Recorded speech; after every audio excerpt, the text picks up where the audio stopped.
আচ্ছা, বলতে পারো শবের উপর, মানুষের মৃতদেহের উপর সাধনা কারা করে? অনেক সময় অর্ধগলিত অর্ধ পচনশীল শবের উপর মাত্র দুই শ্রেণীর মানুষ সাধনা করে। এক, তান্ত্রিকরা, আর দ্বিতীয় চিকিৎসা বিজ্ঞানের ছাত্রছাত্রীরা। হ্যাঁ, আমাদেরও করতে হয়েছিল, আমাকেও করতে হয়েছিল।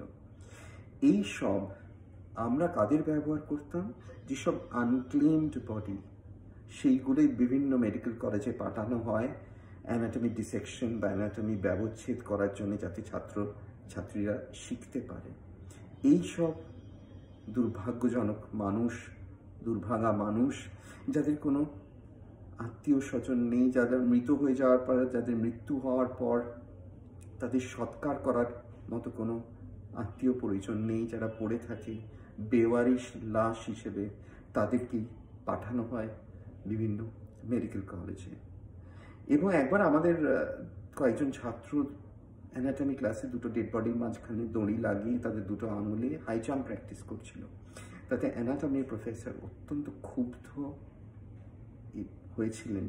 উনি বলেছিলেন, এদের শ্রদ্ধা করতে শেখো, এদের নিয়ে এরম ব্যবহার করো না। এই বেওয়ারিশ মানুষগুলোর জন্যেই তোমরা আজকে অ্যানাটমি শিখতে পারছো।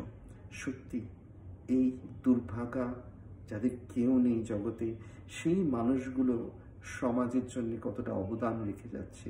তাদের জন্যেই চিকিৎসা বিজ্ঞানের ছাত্রছাত্রীরা অ্যানাটমি শিখছে এবং ভবিষ্যতে ডাক্তার হচ্ছে। এদের কথা কেউ মনে রাখবে না, কেউ মনে রাখে না। তো এই ডেড বডি নিয়ে সংকট আজও আছে। মাত্র কয়েকটা ডেড বডি অনেক সময় পাওয়া যায় এবং তার উপর 150 জনের ছাত্রছাত্রীর ডিসেকশন করা প্রায় অসম্ভব হয়ে পড়ে। এককালে ইংল্যান্ডেও এই মেডিকেল কলেজের জন্য ডেড বডি পাওয়া খুব কঠিন ছিল। তাতে একটি অদ্ভুত পন্থা অবলম্বন করে দুজন মানুষ ডেড বডি সরবরাহ করতে শুরু করে। এই একজন ব্যক্তির নাম হচ্ছে বার্ক। সে তার বন্ধুর সঙ্গে জানলার ধারে বসে থাকতো।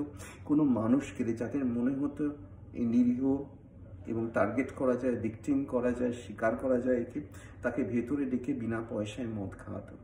প্রচুর মদ খেয়ে যখন সে বেহুশ হয়ে যেত, তখন তাকে মাটিতে ফেলে বার্ক তার বুকের উপর চেপে বসতো এবং তার বন্ধু সারা ঘরে হিঁচড়ে তাকে টেনে নিয়ে ঘুরত। এর ফলে তার শ্বাস রুদ্ধ হয়ে, অ্যাসফিক্সিয়েশন হয়ে তার মৃত্যু হতো। এই বিশেষ শ্বাস রুদ্ধ করে মারাকে, এই অ্যাসফিক্সিয়েশনকে, এই মেথড অফ অ্যাসফিক্সিয়েশনকে নাম দেয়া হয়েছে ফরেন্সিক মেডিসিনে। এটা চিরকালীন বিখ্যাত হয়ে গেছে এই মেথড, এবং ফরেন্সিকে একে নথিবদ্ধ করা হয়েছে বার্ক মেথড অফ কিলিং হিসেবে। অনেকগুলি খুন পড়ার পর এই বডিগুলো যখন সে অনেক চড়া দামে বিক্রি করতো মেডিকেল কলেজে, আলটিমেটলি সে একদিন ধরা পড়ে যায় এবং সে শাস্তি পায়। গল্পটা খুব ইন্টারেস্টিং, তাই তোমাদের জন্য বললাম।